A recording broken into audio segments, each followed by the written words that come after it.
Government school అయినా సరే, private school అయినా సరే, గవర్నమెంట్ కాలేజ్ అయినా సరే, ప్రైవేట్ కాలేజ్ అయినా సరే, ఈ విధంగా మీరు 9th క్లాస్ చదువుతూ ఉన్నా, 10th క్లాస్ చదువుతూ ఉన్నా, ఇంటర్మీడియట్ ఏ గ్రూప్తో చదువుతూ ఉన్నా సరే, ఏదైనా సరే డిగ్రీ కోర్స్ చదువుతూ ఉన్నా సరే, పీజీ చదువుతూ ఉన్నా సరే, మీలాంటి విద్యార్థులందరికీ కూడా ఆర్థికంగా వెనుకబడిన విద్యార్థులను ఆదుకోవడానికి state bank of India SBI foundation వారి ఆధ్వర్యంలో స్కాలర్షిప్స్ ఆఫర్ చేస్తూ ఉన్నారు.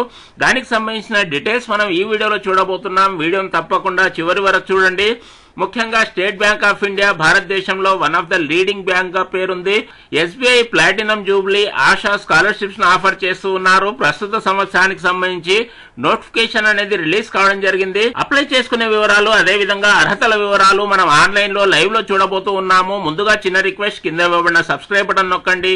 వీడియోకు స్వాగతం పలుకుతూ వీడియో కింద డిస్క్రిప్షన్ లో ఒక లింక్ ఇవ్వడం జరిగింది. ఆ లింక్ క్లిక్ చేసిన తర్వాత ఇలాంటి ఇంటర్ఫేస్ కనిపిస్తూ ఉంది.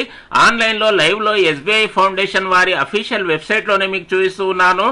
SBI platinum Jubilee ASHA scholarships 2026 ప్రస్తుత సంవత్సరానికి సంబంధించిన official notification. Already previous scholarships అందుకున్న వివిధ రకాల విద్యార్థుల వివరాలు ఇక్కడ కనిపిస్తూ ఉన్నాయి. సో ముఖ్యంగా మనం ఫోకస్ చేయబోతూ ఉన్న అంశము ఎలిజిబిలిటీ క్రైటీరియా, అర్హతల వివరాలు. ఏ స్కాలర్షిప్ అప్లై చేసుకోవడానికి ఎలాంటి అర్హతలు ఉండాలి, దాని గురించే ముఖ్యంగా మనం మాట్లాడుకోబోతూ ఉన్నాము. ఇంతవరకు అనుకున్న విధంగా స్కూల్ విద్యార్థులకు, 9వ తరగతి చదువుతూ ఉన్న విద్యార్థులు, అదేవిధంగా 10th క్లాస్ చదువుతున్న విద్యార్థులు, ఇంటర్ ఫస్ట్ ఇయర్ అయినా సరే, సెకండ్ ఇయర్ అయినా సరే, ఇలాంటి విద్యార్థులందరికీ కూడా 15,000 రూపీస్ స్కాలర్షిప్స్ ఆఫర్ చేస్తూ ఉన్నారు. ముందుగా ఫస్ట్ కండిషన్ మనం చూసుకున్నప్పుడు అభ్యర్థులు ఎవరైనా సరే ప్రీవియస్ ఇయర్ లో, గడిచిన సంవత్సరంలో 7.5 CGPAతో పాస్ అయి ఉండాలి, లేదా మినిమం 75% మార్కులతో పాస్ అయి ఉండాలి. ఒకవేళ SC ST అభ్యర్థులైతే 65% మార్క్స్, డిజేబుల్ అభ్యర్థులైతే 60% మార్కులతో పాస్ అయి ఉండాలి. ఫర్ ఎగ్జాంపుల్ ఇక్కడ మనం చూసుకున్నప్పుడు ఇంటర్ సెకండ్ ఇయర్ చదువుతున్న విద్యార్థులు ఫస్ట్ ఇయర్ లో మినిమం 75% మార్కులతో పాస్ అయి ఉండాలి. అదేవిధంగా ఫస్ట్ ఇయర్ చదువుతూ ఉన్నవారు 10th క్లాస్ లో మినిమం 75% మార్కులతో పాస్ అయి ఉండాలి. గడిచిన సంవత్సరంలో ఈ విధంగా మినిమం పర్సెంటేజ్ అనేది కంపల్సరీగా సాధించి ఉండాలి. దాంతో పాటుగా సెకండ్ కండిషన్ కూడా ముఖ్యంగా గుర్తుంచుకోవాలి. అభ్యర్థుల యొక్క ఫ్యామిలీ ఇన్కమ్ అనేది 3 లక్షల రూపాయల లోపుగా ఉండాలి. సో దీనికి సంబంధించి ఇక్కడ 2 రకాల కండిషన్స్ అనేవి ఉన్నాయి. ఈ ముఖ్యమైన అర్హతలకు లోబడి మనం ఉన్నప్పుడు ఈ స్కాలర్షిప్ కొరకు అప్లై చేసుకోవచ్చు. ఇంకా డీటెయిల్స్ కావాలనుకున్నప్పుడు ఇక్కడ కనిపిస్తూ ఉన్న వ్యూ డీటెయిల్స్ అనే ఆప్షన్ పై క్లిక్ చేయడం ద్వారా మిగతా డీటెయిల్స్ అన్ని కూడా మనకి ఇక్కడ కనిపిస్తూ ఉన్నాయి. ముఖ్యంగా బేసిక్ ఇన్ఫర్మేషన్ మనం చూసుకున్నప్పుడు ఆర్థికంగా వెనుకబడిన విద్యార్థులను, బాగా చదువుకునే విద్యార్థులను ఆదుకోవడానికి భారతదేశ వ్యాప్తంగా ఈ స్కాలర్షిప్స్ అందజేస్తూ ఉన్నారు. ఇంతవరకు అనుకున్న ఎలిజిబిలిటీ క్రైటీరియా 2 రకాల కండిషన్స్ మాత్రమే ఉన్నాయి. అభ్యర్థులు ఎవరైనా సరే ఫ్యామిలీ ఇన్కమ్ అనేది ఇన్కమ్ సర్టిఫికేట్ లో 3 లక్షల రూపాయలకు లోపుగా ఉండాలి. అదేవిధంగా ఇక్కడ కనిపిస్తూ ఉన్న మినిమం పర్సెంటేజ్ తో ప్రీవియస్ ఇయర్ పాస్ అయి ఉండాలి. అమ్మాయిలకు 50% సీట్స్ అనేవి ఉంటాయి స్కాలర్షిప్స్ లో. అదేవిధంగా అబ్బాయిలకు 50%, SC ST అభ్యర్థులకు 25+25% అనేది రిజర్వేషన్ గా అందిస్తూ ఉన్నారు. 5% PWD అభ్యర్థులకు అందిస్తూ ఉన్నారు. సో అప్లై చేసుకునే విధానాన్ని కూడా చూడబోతూ ఉన్నాము. దీంతో పాటు UG స్కాలర్షిప్, అండర్ గ్రాడ్యుయేట్ ఏదైనా సరే డిగ్రీ కోర్స్ చదువుతున్న విద్యార్థులకు కూడా 75,000 రూపీస్, 75,000 రూపాయల స్కాలర్షిప్ అందిస్తూ ఉన్నారు. దీనిలో ముఖ్యంగా 3 రకాల అర్హతలు పేర్కొనడం జరిగింది. So first condition as usual గా మనం చూసుకున్నప్పుడు ప్రీవియస్ ఇయర్ లో మినిమం గా 7.5 CGPA లేదా 75% మినిమం మార్కులతో పాస్ అయి ఉండాలి. అదేవిధంగా SC ST అభ్యర్థులకు 65%, PWD అభ్యర్థులకు 60%. ఈ విధంగా ప్రీవియస్ ఇయర్ స్కోరింగ్ అనేది నిర్ణయించడం జరిగింది. ఫ్యామిలీ ఇన్కమ్ అనేది 6 లక్షల రూపాయల లోపుగా ఉండాలి. కంపల్సరీగా అభ్యర్థుల ఫ్యామిలీ ఇన్కమ్ అనేది 6 లక్షల రూపాయల లోపుగా ఉంటే మాత్రమే మనం అప్లై చేసుకోవడానికి, ఈ స్కాలర్షిప్ కొరకు అప్లై చేసుకోవడానికి అర్హత ఉంటుంది. దాంతో పాటుగా అభ్యర్థులు థర్డ్ కండిషన్ కూడా గుర్తుంచుకోవాలి. ఏదో ఒక నార్మల్ కాలేజీలో కాకుండా NIRF 300 ర్యాంకింగ్ లో ఉన్న కాలేజీలో చదువుతూ ఉండాలి, లేదా NAAC ఏ గ్రేడ్ కాలేజీలో చదువుతూ ఉండాలి. దానికి సంబంధించిన డీటెయిల్స్ కూడా ఇక్కడ మనకి ఇవ్వడం జరిగింది. ఈ విధంగా వ్యూ డీటెయిల్స్ అన్ని క్లిక్ చేసిన తర్వాత మనకు ఆయా రకాల డీటెయిల్స్ అన్ని కూడా ఇక్కడ కనిపిస్తూ ఉన్నాయి. భారతదేశ వ్యాప్తంగా ఉండే టాప్ డిగ్రీ కాలేజీల వివరాలు మనకి NIRF వెబ్సైట్ లో కనిపిస్తూ ఉంటాయి, లేదా NAAC అక్రిడేషన్ లో కూడా కనిపిస్తూ ఉంటాయి. ఏ లెవెల్ అక్రిడేషన్ ఉన్న కాలేజ్ అయినా సరే, NIRF 300 లిస్ట్ లో ఉన్న కాలేజ్ అయినా సరే, అలాంటి కాలేజీలో మీరు చదువుతూ ఉంటే, అలాంటి కాలేజీలో మీరు డిగ్రీ కోర్సు ఏదైనా సరే, ఇంజనీరింగ్ అయినా, అకాడమిక్ అయినా సరే, ఎలాంటి డిగ్రీ కోర్స్ చదువుతున్నా సరే ఈ కాలేజీల్లో చదువుతున్న విద్యార్థులకు మాత్రమే అర్హత ఉంటుంది. సో ఈ 3 కండిషన్స్ అనేవి ఖచ్చితంగా గుర్తుంచుకోవాలి. ఏదైనా సరే పీజీ చదువుతున్న అభ్యర్థులకు 1,50,000 రూపాయల స్కాలర్షిప్స్ అందజేస్తూ ఉన్నారు. So first condition as usual గా సేమ్ గా ఉంటుంది. 75% మినిమం మార్కులతో పాస్ అయి ఉండాలి.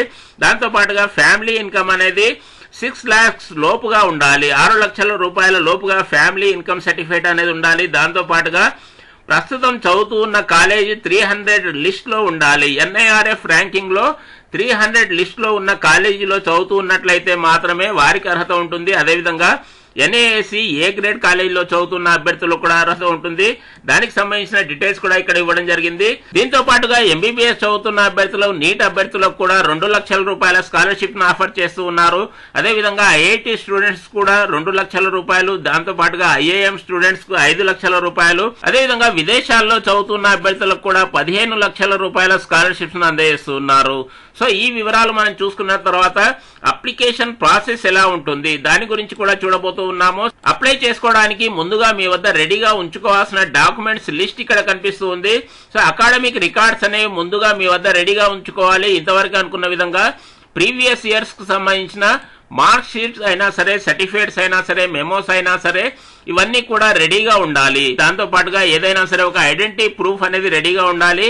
ఒక government identity proof, Aadhaar card అయినా సరే, దాంతో పాటుగా ఒక రీసెంట్ పాస్పోర్ట్ సైజ్ ఫోటోగ్రాఫ్ రెడీగా ఉంచుకోవాలి. నెక్స్ట్ ఇన్కమ్ సర్టిఫికేట్, ఇది కూడా అత్యంత ముఖ్యమైనది. స్కాలర్షిప్ అనేది డైరెక్ట్ గా విద్యార్థుల అకౌంట్ లోనే వస్తుంది కావున SBI అకౌంట్ నెంబర్ సంబంధించిన బ్యాంక్ పాస్బుక్ కూడా రెడీగా ఉంచుకోవాలి. అడ్మిషన్ ప్రూఫ్, ప్రస్తుతం కాలేజీలో చదువుతున్న వివరాలు మీ వద్ద రెడీగా ఉండాలి. బోనఫైడ్ సర్టిఫికేట్ లేదా అడ్మిషన్ ప్రూఫ్, కాలేజీలో అడ్మిషన్ పొందిన లెటర్ అయినా సరే, పర్సనల్ డాక్యుమెంట్స్ కూడా రెడీగా ఉండాలి. ఫర్ ఎగ్జాంపుల్ ఒకవేళ SC ST కమ్యూనిటీ అభ్యర్థులైతే OBC అయినా సరే, BC అయినా సరే, PWD ఇలాంటి అభ్యర్థులకు దానికి సంబంధించిన కంపల్సరీ సర్టిఫికేట్ అనేది అవసరం అవుతుంది. దాంతో పాటుగా ఫ్యామిలీ ఫోటోగ్రాఫ్ అనేది ఖచ్చితంగా రెడీగా ఉంచుకోవాలి. అడిషనల్ డాక్యుమెంట్స్ లిస్ట్ కూడా ఇక్కడ పేర్కొనడం జరిగింది. ఏ తేదీ లోపుగా అప్లై చేసుకోవాలి, చివరి తేదీ అనేది ఇక్కడ కనిపిస్తూ ఉంది. September 4th, 2026 లోపుగా ఆన్లైన్ లో అప్లై చేసుకోవాల్సి ఉంటుంది. అప్లికేషన్ ప్రాసెస్ అనేది ఆల్రెడీ స్టార్ట్ కావడం జరిగింది. ఈ లోపుగా మనం ఆన్లైన్ లో ఫైనల్ సబ్మిషన్ అనేది చేయాల్సి ఉంటుంది. ఇంకా ఏమైనా డౌట్స్ ఉన్నప్పుడు ఫ్రీక్వెంట్లీ ఆస్క్డ్ క్వశ్చన్స్, అన్ని రకాల డౌట్స్ కు సంబంధించి ఇక్కడ క్వశ్చన్స్ అనేవి అందిస్తూ ఉన్నారు. చాలా మందికి వచ్చే డౌట్, ఒకవేళ డిప్లొమా క్యాండిడేట్స్ అయితే పాలిటెక్నిక్ చదువుతున్న విద్యార్థులు అప్లై చేసుకోవడానికి అవకాశం ఉంటుందా? సో వారికి మాత్రం అవకాశం ఉండదు. ముఖ్యంగా 9th క్లాస్ చదువుతున్న విద్యార్థులు, 10th, అదేవిధంగా +2 ఇంటర్మీడియట్ ఫస్ట్ ఇయర్ లేదా సెకండ్ ఇయర్ చదువుతున్న విద్యార్థులకు మాత్రమే అవకాశం ఉంటుంది. ఏ విధంగా అప్లై చేసుకోవాలి? అప్లై చేసుకోవడానికి ఇక్కడ కనిపిస్తూ ఉన్న అప్లై నౌ అనే ఆప్షన్ పై క్లిక్ చేయాలి. రైట్ సైడ్ మనకు అప్లై నౌ అనే ఆప్షన్ కనిపిస్తూ ఉంది. ఈ ఆప్షన్ క్లిక్ చేసిన తర్వాత ఇలాంటి ఇంటర్ఫేస్ కనిపిస్తూ ఉంది. ఈ ఇంటర్ఫేస్ లో క్రియేట్ అకౌంట్ అనే ఆప్షన్ క్లిక్ చేయాలి. ముందుగా మనం కొత్తగా ఈ వెబ్సైట్ లో ప్రవేశిస్తూ ఉన్నాం కావున సైన్ ఇన్ కావడానికి వీలుండదు. సో దాని కొరకు మనం క్రియేట్ అకౌంట్ అనే ఆప్షన్ పై క్లిక్ చేయాలి. ఆధార్ కార్డ్ లో ఉండే విధంగా మీ యొక్క ఫుల్ నేమ్ ఇక్కడ టైప్ చేయండి. ఒకవేళ లాస్ట్ నేమ్ ఉంటే లాస్ట్ నేమ్ కూడా టైప్ చేయాలి.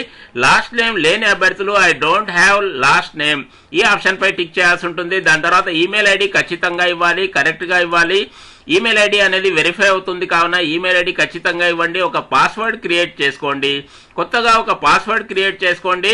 2 రకాల చెక్ బాక్సెస్ అనేవి ఇవ్వడం జరిగింది. ఆ 2 రకాల చెక్ బాక్సెస్ పై టిక్ మార్క్ అనేది ఉండాలి. ఈ విధంగా టిక్ చేసుకున్న తర్వాత క్రియేట్ అకౌంట్, దీని తర్వాత మనకు ఇలాంటి ఇంటర్ఫేస్ కనిపిస్తూ ఉంది. కోడ్ అనేది రావడం జరుగుతుంది. ఈ విధంగా మీరు పేర్కొన్న ఈమెయిల్ ఐడి మీదేనా కాదా అని వెరిఫై చేయడానికి ఇలాంటి వెరిఫికేషన్ సిస్టమ్ అనేది అందుబాటులో ఉంది. ఈ విధంగా ఆ కోడ్ ఎంటర్ చేసిన తర్వాత మీరు వెరిఫై అండ్ కంటిన్యూ అనే ఆప్షన్ పై క్లిక్ చేయాలి. దీని తర్వాత డైరెక్ట్ గా మీరు సైన్ ఇన్ చేసుకోవచ్చు. ఇంతవరకు మీరు క్రియేట్ చేసుకున్న పాస్వర్డ్ ద్వారా లాగిన్ కావాల్సి ఉంటుంది. లాగిన్ అయిన తర్వాత మిగతా ప్రాసెస్ అనేది ప్రారంభం అవుతుంది. 8 రకాల అంశాలు ఖచ్చితంగా ఫాలో కావడం ద్వారా మన యొక్క ఆన్లైన్ అప్లికేషన్ అనేది పూర్తవుతుంది. సో ఇక్కడ ఫస్ట్ స్టెప్ మనం చూసుకున్నప్పుడు అప్లై నౌ అనే ఆప్షన్ పై ఆల్రెడీ మనం చూడడం జరిగింది. దాని తర్వాత లాగిన్ కావాల్సి ఉంటుంది. లాగిన్ అయిన తర్వాత యాక్సెస్ ద అప్లికేషన్ ఫామ్ అనే ఆప్షన్ కనిపిస్తూ ఉంది. సో అప్లికేషన్ ఫామ్ లో మీరు గోల్డెన్ జూబ్లీ స్కాలర్షిప్ కొరకు డిగ్రీ కొరకు చేయాలనుకున్నారా, పీజీ కొరకు చేయాలనుకున్నారా, లేదా ఇంటర్మీడియట్ స్కూల్ కొరకు చేయాలనుకున్నారా, అలాంటి ఆప్షన్స్ అన్ని ఎంపిక చేసుకోవాలి. దాని తర్వాత స్టార్ట్ అప్లికేషన్ ఫామ్, మీ యొక్క స్కాలర్షిప్ కేటగిరీని ఎంపిక చేసుకోవాలి. దాని తర్వాత మీ యొక్క డీటెయిల్స్ అన్ని కూడా ఫిలప్ చేయాలి. అప్లికేషన్ లో పేర్కొన్న వివిధ రకాల వివరాలు, మీ పేరైనా సరే, అడ్రస్ అయినా సరే, ఫోన్ నెంబర్ అయినా సరే, డేట్ ఆఫ్ బర్త్, ఇలాంటి అంశాలన్నీ కూడా ఖచ్చితంగా ఫిలప్ చేయాలి. 6th స్టెప్ లో మనం చూసుకున్నప్పుడు డాక్యుమెంట్స్ అప్లోడ్ చేయాలి. సో మీరు చదివిన బోనఫైడ్ అయినా సరే, అడ్మిషన్ లెటర్ అయినా సరే, ఇన్కమ్ క్యాష్, ఇలాంటి డాక్యుమెంట్స్ అన్ని కూడా ఖచ్చితంగా అప్లోడ్ చేయాలి. టర్మ్స్ అండ్ కండిషన్స్ పై టిక్ మార్క్ చేయాల్సి ఉంటుంది. ఫైనల్ గా సబ్మిట్ అనే ఆప్షన్ పై మనం క్లిక్ చేయాలి. ఈ విధంగా 8th స్టెప్ లో మన యొక్క అప్లికేషన్ అనేది ఫైనల్ గా సబ్మిట్ అవుతుంది. దీని తర్వాత మీకు ఈమెయిల్ ద్వారా లేదా మొబైల్ నెంబర్ ద్వారా మీ యొక్క అప్లికేషన్ సంబంధించి, మీ యొక్క స్కాలర్షిప్ సంబంధించిన అంశాలు, ఎలక్షన్ సంబంధించిన అంశాలన్నీ కూడా తెలియజేస్తూ ఉంటారు. ఇంకా ఏమైనా డౌట్స్ ఉన్నప్పుడు ఇక్కడ ఈమెయిల్ ఐడి కనిపిస్తుంది. ఈ ఈమెయిల్ ఐడిలో కాంటాక్ట్ చేయడం ద్వారా మీ డౌట్స్ అన్ని కూడా క్లారిఫై చేసుకోవచ్చు. అందరికీ బెస్ట్ ఆఫ్ లక్.